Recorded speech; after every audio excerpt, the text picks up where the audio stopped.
Yo, it's book Carter for WCC, man. I'm back in the day with another reaction video, man. How y'all been? Hope you're doing well. Take care of yourself. Loving yourself, doing what you need to do. Take care of yourself mentally, physically, all that, man. Getting right with nature. You know what I'm saying? Loving yourself from within. Making sure your temple right, all that type of shit, man. But yeah, drinking your water too, and eating some fruit. Ain't eating no fruit. Food that ain't on cap, because I ain't had it for real. Had enough for real, but I've been down my water shit. Let me don't get it fucked up.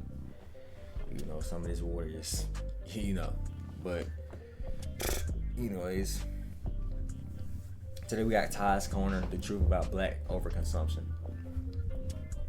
It's gonna be a good video because I feel like now, especially in this media and especially what we have, a lot of this internet bullshit kind of pushes us out and pushes out the bullshit and the kind of the things to kind of pour into way more materialistic shit, which is nothing wrong, but at the same time though, like some of this shit can also be poured into, you know, like real communities that can make, you know what I'm saying, life better for not only ourselves but for everyone, especially our race, because they don't necessarily give a fuck about us. You know what I'm saying? Majority of the people above us don't care.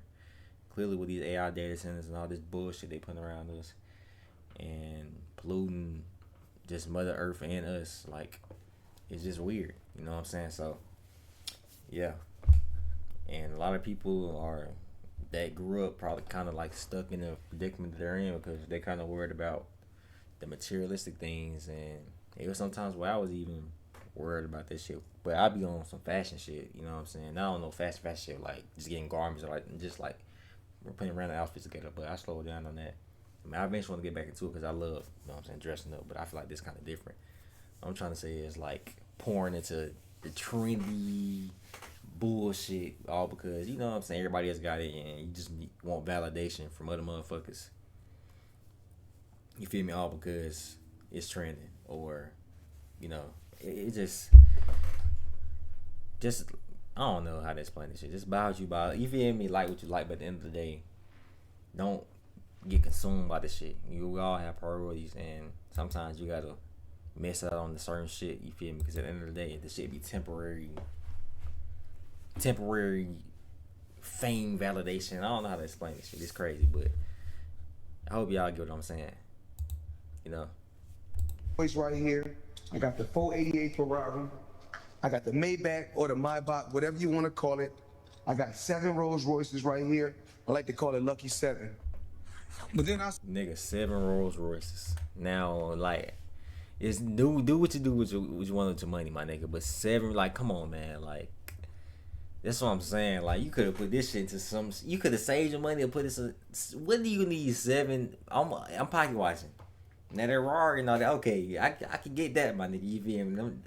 Hey, I love me some exotic cars, like, you feel me, Ferraris and the McLaren P1. You know what I'm saying? All that type of shit. The Aventador, HBJ. I love all that type of shit. I possibly might want me one in the future, but. Nigga, 7 Maybachs. Come on, nigga. Like, that's just, like, you're just bullshitting now. Like, this nigga's. I got 7 Rolls Royces right here. I mean, 7 Rolls Royces, my bad. Here, I like to call it Lucky 7. What do you need 7 of them hoes for? But then I say, if I want to bring out the one and only, then I bring out the watch that costs $18 million. Matter of fact, you know what I'm going to do for you today? I'm going to go for $50,000 because I ain't got else to do. Money made. Oh, I'm up there. How do barriers to wealth building shape black consumerism, and why do we sometimes spend money on stupid? Now this is what the fuck I'm talking about. You feel me? Getting what you love and all this type of shit. You feel me? Gundams and all that type of shit, man. Speaking of that, nigga. Oh my god, this just brought me back. Because I used to have my old house. Nigga, I used to have like a big ass like drawer and had like a big ass glass mirror. That's crazy to think about, nigga. Like, I haven't thought about that in so long, but I had like my Transformers and all this type of shit set up. I gotta find my box again. I got a box full of just different Transformers in there, bro. I kind of mad at myself, my younger self, because I used to. Some of them I kind of broken because I was on some stupid shit. You know, a kid, you just do dumbass shit with toys sometimes. But I still have majority of them. And man, like, one day I definitely want to set my shit up like that. You know what I'm saying? Shit to impress people we don't like. Let's have a talk. I always hear niggas say things like y'all buy Jordans and don't have money for anything else, or we'd rather have the latest clothes than pay bills, or our money doesn't stay in the black community. And while some of those claims might hold some semblance of truth, there's very different and dark reasons for why it may seem as if we're always trying to keep up with the Joneses. As black people, we're known for having a very unique way of expressing ourselves. From the cars we drive, the way we talk, the way we walk, the way we dance, the style that we have, because we like to put that shit on. Yeah. And because these images are amplified throughout music, sports, and social media, this has created a weird perception of how the vast majority of us actually spend our money, outside of all the influencers, artists, athletes, or whatever. And this brings us to the black dollar, which is the buying power that we have in the United States, which amounts to $1.7 trillion in annual spending. And it represents the collective purchasing influence of black consumers, often used to promote black-owned businesses, foster community circulation, and influence corporate social responsibility. In the past, between the 1940s and 50s, the black dollar was referred to as the double-duty dollar, and it was popularized by figures like Leon Sullivan and Marcus Garvey. And they saw it as a way to empower the community, promote black ownership, and challenge businesses that didn't hire black people. A little bit different than how we view our money today, being that civil rights was at the forefront of that time period. But just to provide some actual factual research up front, findings from the most recent U.S. Bureau of Labor Statistics report done for black households in 2010 and 2012 shows that the majority of our spending went toward housing at around 37.4%, with transportation and food at 16% each. And that brings us to around a 69% total. More recent 2024 national spending data shows those same categories still dominate household budgets overall, black and white. However, black households face higher housing burdens. So most of the money in the black community is spent on necessities, not reckless spending on chains, Jordans, clothes, and BBLs, but survival-based budgeting under constraint. And that's where that narrative starts to fall apart. When we start to look outside of the necessities, that's when it gets a little bit more complicated, because now the conversation shifts to identity, cultural alignment, representation, and trust, which are major themes under the umbrella of brand loyalty, which is super important for where we spend our money and closely ties back to the concept of the double-duty dollar in its purest form. And one of the clearest examples of identity-based spending is the beauty industry, because for decades, we often had to search harder for products that actually worked for us, whether it be hair products, moisturizers, skincare, makeup, head wraps, you name it. I can't tell you how many times my mom used to cover me in Vaseline or cocoa butter before I went to school because she said that it was good for our skin, or it was good for if you get into a fight, or how my dad would keep Murray's on the bathroom counter to keep his waves fresh. These products became staples in the black community because they were accessible, effective, and trusted throughout generations. And that matters way more than basic marketing with commercials and pop-up ads and shit. It's baked into the black identity, at least for African Americans. There was a need of representation filled when retail options were slim. So we're willing to put the money we do have left over toward these kinds of things. For example, according to private market research done by McKinsey & Company, 75% of black consumers said they're more likely to buy from ads showing racial diversity. But for connection and trust, it's not just about selling a product anymore. So what happens when that trust gets exploited? Well, we have things like the Gucci incident, where they released a Sambo-inspired turtleneck back in 2019. H&M, they released a sweatshirt with the phrase "the coolest monkey in the jungle" on it, and they used a black child as the model. Burberry put out New Strip. Prada released a black monkey keychain that had big-ass red lips. Moncler dropped their shitty Sambo line, and even Katy Perry's dense ass released a shoe that resembled a Sambo as well. I'm bringing these incidents up because some of these brands were seen as status symbols in the black community.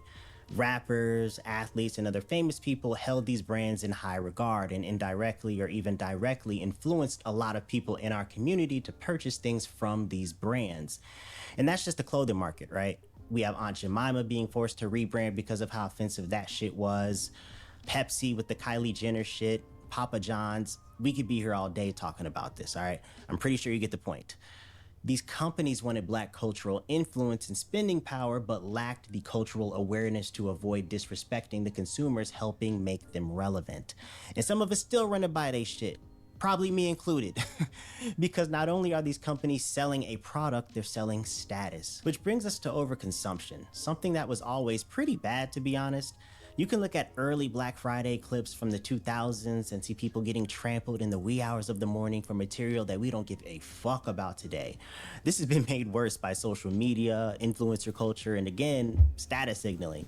This isn't anything unique to the black community, but it's something that we do participate in. And this is where people love to hyper focus on niggas waiting in line for Jordans, when you also have soccer moms bum rushing Starbucks for that stupid ass Bear Cup, or stampeding Target for a damn Stanley Cup to post on an Instagram story that'll be gone in 24 hours. Just ignoring all the structural issues like they don't exist. The contrast here is that black consumption tends to be way more visible and more criticized and often disconnected from the larger conversation around black ownership from a historical standpoint. So the issue isn't who the consumers are, it's who gets judged more for doing it. But we're still left with a question. Why does status matter so much in the first place? And the answer doesn't start with spending. It starts with history. As we peel back more layers, we can start to understand why some of us in the black community put so much emphasis on status symbols or flashy displays of wealth. And in my opinion, it starts with the destruction of black wealth, most notably the Tulsa Race Massacre, the destruction of Black Wall Street. Depending on where you live in the United States, you may have learned about this, but if not, Black Wall Street was the name of Tulsa, Oklahoma's Greenwood district. It was one of the most prosperous African-American cities in the United States. It had 11,000 African-American residents, over 100 black-owned businesses, including banks, hotels, luxury shops, whatever, and black people actually owned their homes until 1921. And in 1921, a black man was accused of assaulting a white woman. Obviously, it was bullshit. So instead of white people in that area waiting for due process, they burned 35 city blocks, killed 300 people, and injured a total of 800 people. The police were involved as well, of course, and they disregarded due process, arresting black people in the street and sending them to detention camps. Sounds very familiar, doesn't it? I don't know. Maybe it's just me. But to sum it up, afterwards, the government and private industry worked together to bring down land prices and maintain white dominance in Tulsa. So to be precise, 2 days after the riot, the mayor established the Reconstruction Committee to redesign the Greenwood district for industrial purposes, and black people were offered below market value for their homes, which were major wealth building assets. And Tulsa was not a standalone event. Similar scenarios happened all across the Bible Belt, of course. It's always the fucking Bible Belt. It was a pattern. But let's put a list together. The Rosewood Massacre in Florida, the Williamton Insurrection in North Carolina, the Elaine Massacre in Arkansas, the Ocoee Massacre in Florida, the Atlanta race riots, the Colfax Massacre in Louisiana, and the Red Summer, which took place across several different cities. And most of these take place around the same time period. Very fishy. And we can just travel through time and see the other things that disrupted black wealth building across multiple generations, excluding slavery, because we all know how them people like to talk about how slavery just doesn't have lasting effects upon generations and generations. So bet. We have lynchings that targeted successful black land and business owners, redlining, which labeled black neighborhoods dangerous, which made mortgages impossible to get, the GI Bill discrimination, we were blocked from getting those as veterans who fought and died for this fucking country, employment discrimination, gentrification, mass incarceration. I feel like I'm spitting bars at y'all niggas, all right? Predatory lending, which was one of the factors, major factors, in fact, contributing to the 2008 financial crisis, and underfunded schools. Just to keep it light, nothing too crazy. You know, just disruption at every stage of wealth building. Nothing serious. Don't want to piss off the DEI naysayers, even though white women benefit the most. Including all the weirdos that love to say, pull yourself up by your bootstraps. So what we can take from this is that consumption was allowed, but ownership was very limited, which in my almost humble opinion is part of the reason why when we do achieve wealth or even just financial stability, we want to show the world and also prove to ourselves that we've made it. We don't just buy a car, we buy some nice shit. We don't just buy clothes, we buy some luxury shit. We don't just buy a house, we We buy our mama a house too, and so on and so on. I think the perfect lyric to capture the picture I'm trying to paint for you is when Jay-Z said, "If you grew up with hoes and your zapper toes, you celebrate the minute you was having dough." To me, that sums up exactly what I'm trying to say and how a lot of us in the Black community feel. And this is something companies know and take advantage of, and also where the story starts to take a turn, because these companies didn't just sit back and watch what was happening, they studied it. And studied it so much they even made a short film for how to sell to us called The Secret of Selling the Negro. I'm a little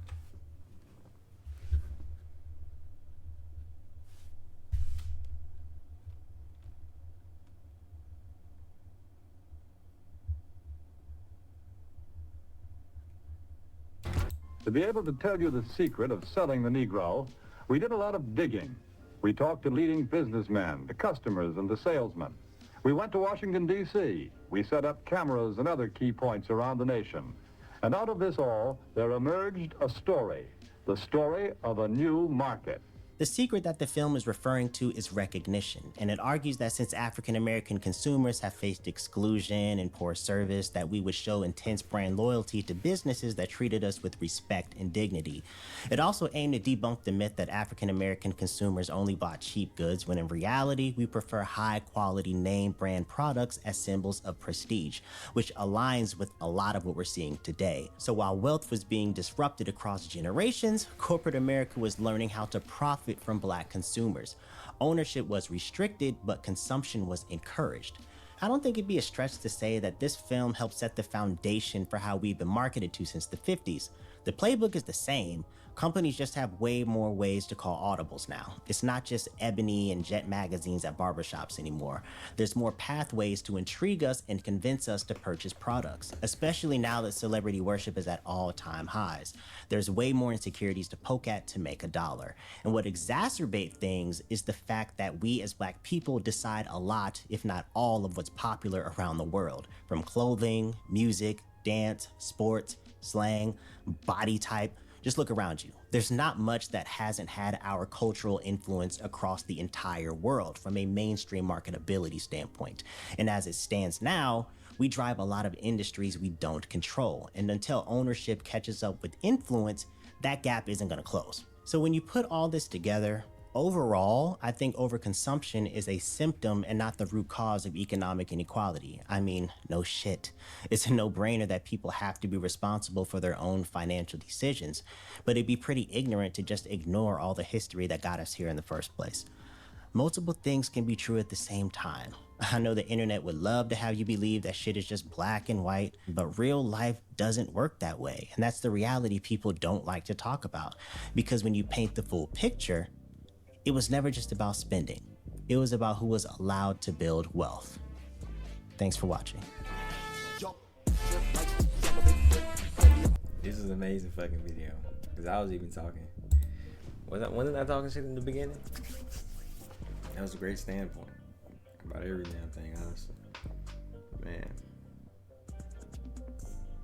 Like, history is so fucking wild and crazy to think about, and they will literally never say nothing about this in these fucking school systems about like anything. This is why, like I said, even if I don't know every damn thing, so it's good to do these type of videos, just like Antonio Speaks and all that type of shit, to really learn about reality, like the shit that they hide from us and they never want us to know. Like I think I said in the video before, I said they told us about the real history, bro. We would have been flipped all this shit over by now, like real shit. But this is why they don't tell us about nothing. You know what I'm saying? They try to spread so much propaganda to keep us divided, to learn about what truly be going on. This is why we need real school systems and all this type of shit too. Cause man, bro, a lot of that shit I did not know about as well. I knew about redlining and stuff like that, but everything else, for the most part, just fucking crazy, man. But hey, man, 10 weeks about to be a like, comment, subscribe if you're new. Yes, bro, Carter, WCC, I'm out to be. Y'all stay safe, man. I love y'all. Till next time, man. I'm out.